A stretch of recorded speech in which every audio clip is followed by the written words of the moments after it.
Well, one of the things they told me was that he was at the house one night, and we were talking, and he started laughing. He said, "Aaron, what do you think women's liberation was about?" And I said, I had pretty conventional thinking about it at that point. I said, I think it's about women having the right to work, getting equal pay with men, just like they won the right to vote, you know? And he started to laugh. He said, "You're an idiot." And I said, "Why am I an idiot?" He said, let me tell you what that was about. We, the Rockefellers, funded that. We funded women's lib, you know? And we're the ones who got all over the newspapers and television, the Rockefeller Foundation. He says, and you want to know why? He says, there were two primary reasons. And they were, one reason was we couldn't tax half the population before women's lib. And the second reason was, now we get the kids in school at an early age. We can indoctrinate the kids how to think. It breaks up their family. The kids start looking at the state as the family, as the school, as the officials, as their family, not as the parents teaching them. And so those are the two primary reasons for women's lib, which I thought up to that point was a noble thing. You know, when I saw their intentions behind it, where they were coming from when they created it, the thought of it, I saw the evil behind what I thought was a noble venture. Aaron, did you know that Gloria Steinem, in one of her own books, now admits the CIA funded Miss Magazine? No, I had no idea about that. No, I never heard that.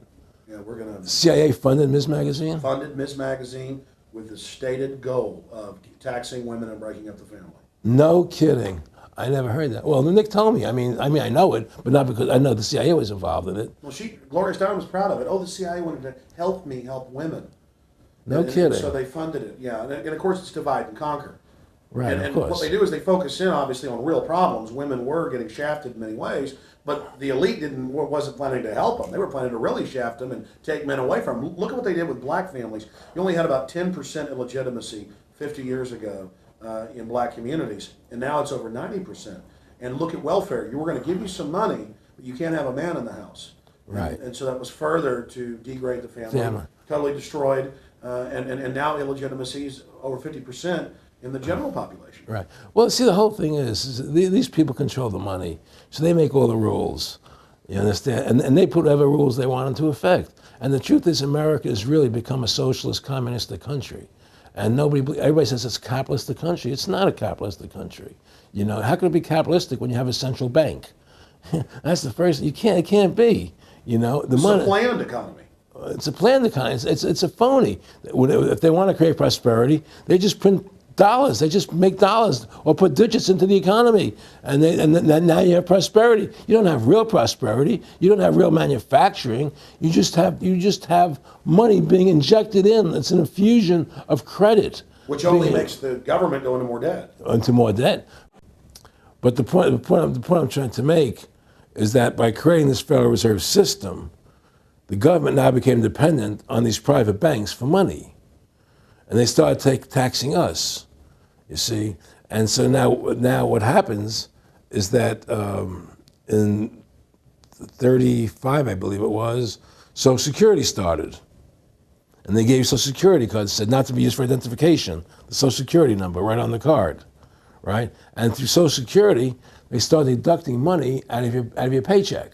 That was the first time they were ever could take money out of your paycheck, because people agreed to it because they thought it was going to their retirement fund.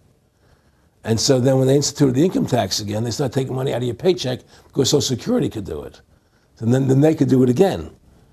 You see what I'm saying? And so now they've even taken control of the tax payment itself. I mean, literally like you're a slave. They're taking it right there when you make it. Exactly. They don't even trust the public enough to send them a check. You know? Right. So they take it out automatically because they know people aren't going to want to pay it. So what's happened is that through the implementation of the Federal Reserve System, the government has become vested in these bankers, and they get their money from the bankers. And so then they impose a tax on us, which makes us more slaves, makes it more difficult for us to survive, right? Giving them more profits. And now what's happened is that through the Federal Reserve System, the bankers have pretty much taken control of our government. It doesn't matter Republican and Democrat anymore, because they're both the same. Neither one of them are talking about shutting down the Federal Reserve System or stopping the payment of taxes, you know, or any of the big issues that face Americans, right? So I had a friend, Nick Rockefeller, okay, who was one of the Rockefeller family, and he, when I was running for governor in Nevada, he came to me, introduced himself to me through an attorney, and we became friends. We started talking about things, and I learned an awful lot from Mr. Rockefeller. And one of the things that we used to talk about was the ultimate plan of the banking industry, what they wanted to accomplish. And the goals of the banking industry, not just the Federal Reserve System, but the private banks in Germany and England, all over Italy, all over the world, they all work together. They're all central banks, and they're all part of the Communist Manifesto. You know, central banking is one of the major planks of the Communist Manifesto. We talk about America being a capitalistic country, but yet at the same time we have a central bank that plans everything for us, right? And the graduated income tax is another plank of the Communist Manifesto, right? So right there you have two major planks of the Communist Manifesto that have been brought in because of the Federal Reserve System, okay?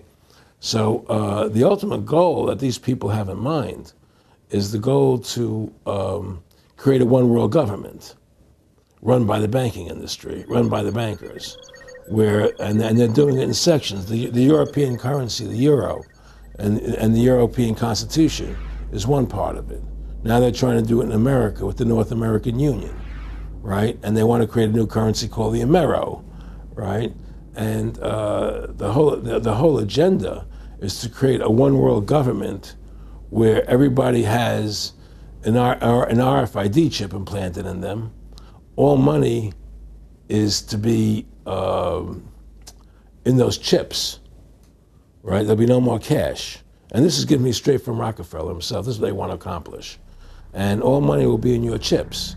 And so instead of having cash, anytime you have money in your chip, they can take out whatever they want to take out whenever they want to.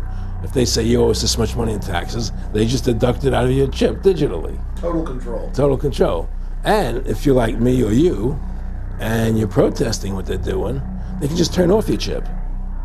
And you have nothing. You can't buy food.